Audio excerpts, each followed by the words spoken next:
Mga kababayan, bigyan natin ng dangal, pakinggan natin ang ating mahal na Pangulo ng Pilipinas, si President Rodrigo Roa Duterte.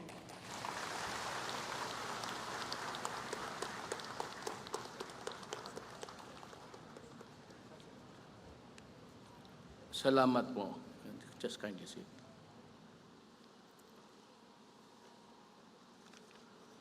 Your Excellencies of the Diplomatic Corps, Education Secretary Leonor Briones, Secretary to the Cabinet Carlo Alexi Nograles, Presidential Advisor for Peace, Reconciliation and Unity Carlito Galvez, and other members of the Cabinet, Senator Juan Miguel Zubiri, Senator Bongo, may bago tayong senador.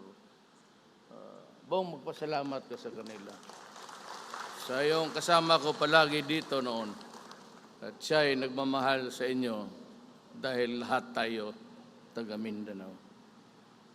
Bangsamoro Autonomous Region on Muslim Mindanao, Interim Chief Minister Ahod Balawag Ibrahim, Chairman of the Independent Decommissioning Body, Faith Ulusoy, other distinguished guests, ladies and gentlemen.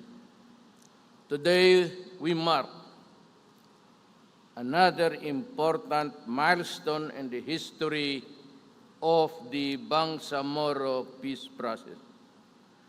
It truly warms my heart that we are able, on our promise of a more inclusive, accountable, and transparent government for the Bangsamoro. Let me take this opportunity to personally acknowledge the efforts of everyone who made this event possible, especially the negotiating panels of both sides of the government and the Moro Islamic Liberation Front, the independent decommissioning body, and all those who worked tirelessly to end the armed hostilities between the government and MILF. I take pride in the fact that we have made significant progress in the implementation of the agreements arising from the comprehensive agreement on Bangsamoro, including the very important annex on normalization that covers the decommissioning process. This is indeed a huge step towards our goal of achieving lasting peace for Mindanao. As we proceed with the decommissioning process, let me assure our MILF combatants that the government will assist you as you reintegrate into society and enjoy fruitful and productive civilian lives. I look forward to having you as government partners as we take further strides in securing lasting peace and order in Mindanao. Let me also take this opportunity to assure the officials of the Bangsamoro Autonomous Region, the MILF, and the people of Mindanao that this administration will always listen to your grievances. Let us set aside our differences and avoid further armed conflict. I also invite all concerned stakeholders to continue working with governments so that our gains for many years of peace-building efforts will never go to waste. As our decommissioning combatants open a new charter in your lives, I hope that they will be inspired to take this opportunity to improve the lives and create a better future for your families and loved ones as well. Let us celebrate this milestone, confident that we have started building a better and brighter future for our nation. where every Filipino, regardless of ethnicity, gender, religion, or ideological leanings, will have a chance to live in peace, prosperity, harmony, and one another. Bago ko po tapusin, I will just use the dialect Tagalog para mailabas ko rin kung ano ang nasa puso ko. Short one. At para kung gusto niyong basahin ng utak ko, you can be predictable kung ano ang lalabas. You know, we came here in 1948. This Mindanao was really a wilderness. Pati ang siyudad ng Davao. And just imagine, 1948. Kayo, nung bata, pasyal kayo doon. Puro pagatpatan. What's pagatpatan in English? Wetlands. Wetlands ang Mindanao. Not so many forests, but there were, other guys who were enjoying the fat of the land. At marami doon, makita naman yung mga foreigners, mga puti. Sila yung binigyan ng mga lupa at tayong nandito, nakatingin lang, kami pumunta dito at para rin sana magbigyan ng konting blessing ni Allah at makapagtayo ng bagong buhay. Ang rason po bakit kami umalis doon sa amin, well, of course, my father is a Cebuano. I need not stress to you again that my mother was a half Maranao because my grandfather was Chinese. But she came from Maranao, and I have so many relatives dito sa Maguindanao, wala. But I know we can readily understand each other. The Iranons, Maguindanao, and Maranao. Alam mo, walang gusto sa atin ng magpatayan. But many years ago, pinasok tayo, watak-watak pa tayo kasi maliit pa ang tao. Malaki ang Pilipinas. Kukunti ang tao. Pumasok yung hindi Pilipino, not Malay at mga puti. And they subjugated, colonized our island. Almost 300 years. Ang Mindanao po was already evangelized by the Muslim faith. Pero kami doon sa Mindanao, pati Luzon, wala pa.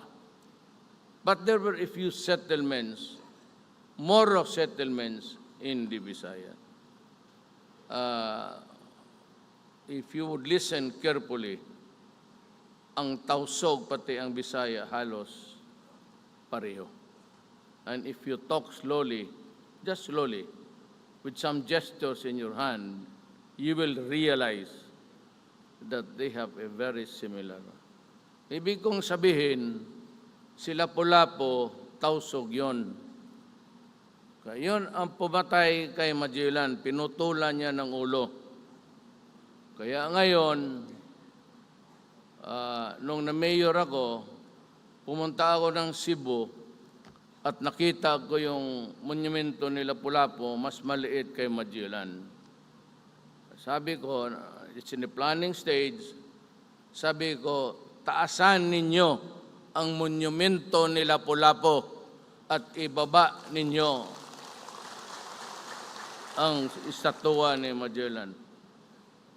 You know, there is, I don't know if I maybe made the right decision. Hindi ko alam kung tama ang decision ko. This will mark the 500 years na pumunta dito yung mga Espanyol. Dala ang relihiyon.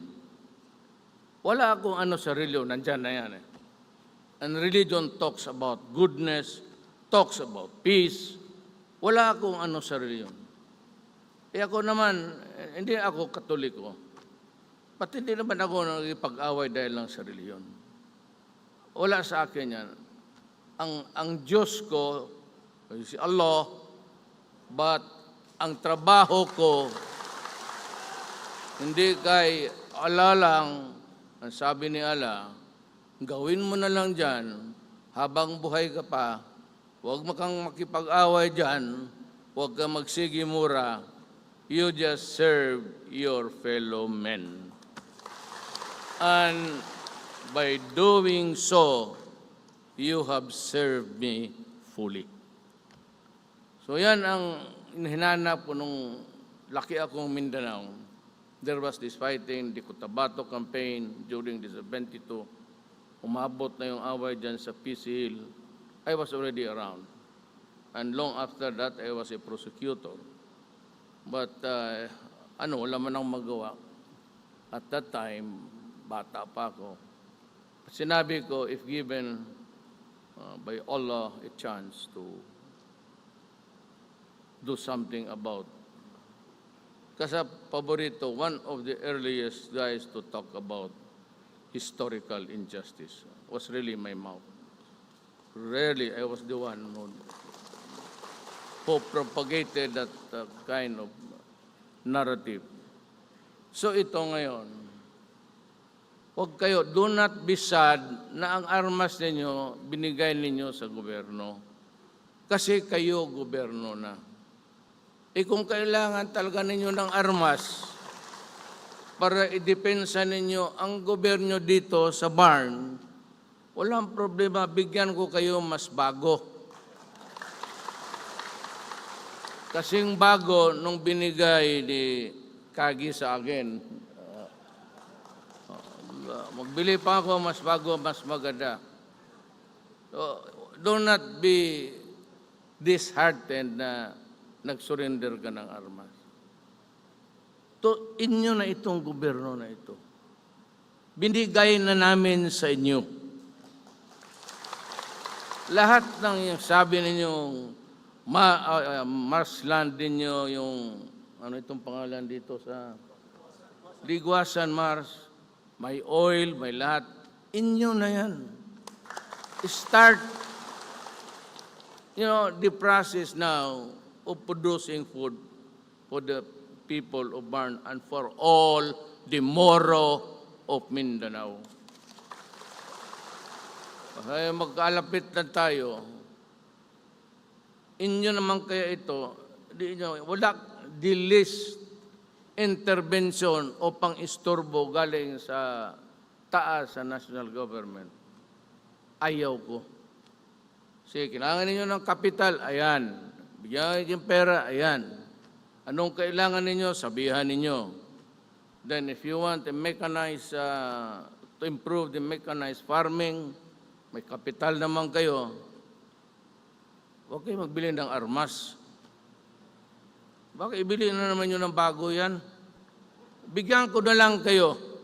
Mag-request ka lang. Gamitin mo ang pera sa livelihood para mabuhay ang pamilya mo. Kasi wala na mag-away sa inyo. This is part of government of the Republic of the Philippines. Inyo na to. Walang makikialam sa pera ninyo. Yung mga natural resources ninyo, kung may oil man kaya dyan sa Ligwasan Mars, well, inyo lahat yan. Pero wag ninyong kalimutan na kayo lang ang may kotse. Isipin mo naman yung mga buang doon on the western side na may mga kotse, may mga machineries. So, before ipabili ninyo sa labas, bigyan mo muna yung Pilipino at inyong sarili. And after that, if there's enough, you can be a very prosperous nation of more. Hindi tayo kailangan mag-away. Ilang taon na. And what happened? Kita mo, ang buhay ninyo naubos sa away pati sa galit. Hindi kalimutan na ninyo, nandiyan naman si Chairman Murad. I'm sure he will not allow it. And I will not allow oppression. Hindi talaga ako papayag. You will be treated equally as just like any other Filipino in this country. There will be no discrimination. Ako ang nauna sa Davao. Ito ngayon yung mga LGBT. Let me just use a generic. I do not mean to offend itong mga bakla pati tumboy. Nauna na ako. Merong akong anti-discrimination bill during my time in I was mayor. Hindi ka pwede magsabi, wala yan kasi Moro ka, madumi ka. No, you can go to jail for that. And even in the matter of you guys, alam ko marami kayo acquiring residences in Manila. Sa una, ayaw nila magpabili sa inyong mga muro. Sinabi ko sa mga subdivision owners, kung ganun lang naman kayo, huwag kayong magtayo dito sa aking siyudad. Papasukin mo yan sila, Pilipino yan, for all you know, kanilang lupa yan. So, huwag ninyong gawin yan. At so, I made the law. Na hindi ka pwedeng magsabi na Moro ka, hindi ka makabili ng lupa dyan. In other cities, in some parts even near dito. Pero ako hindi ko, I really stood my ground there. Ko pampadagdag ng awayan. Kami dito hirap na to form a new environment of love and respect for our fellow men, for our Moro brothers and sisters. Wag ninyong ano yan. Palakihin ninyo yan if you want peace. Kasi pagka inasar mo yan at binastos mo at tingin nila hindi sila kasali, diyan tayo nagkakaroon ng problema. When you begin to say, iba yan sa atin, hindi pwede yan, Mindanao tayong lahat. Bago dumating ang Espanyol, ang ating tribo is Malay. Hanggang mayang Malay. We look like the Indonesian, Brunei guys and Malaysia. Kaya lang, pagdating nila, dumating yung Espanyol, may kanyon, may rifle that can kill at a distance. But your Lapu-Lapu was brave. Pinugutan niya ng ulo si mabuti nga. Ang inadap ko yung ulo ni Magellan ko ng hitsura ng putang yan. But I'm going to build a new monument for Lapu-Lapu. He was the first Malay here, guy, who killed the first invader. So there was this fight in Mactan. Kaya inyo yan.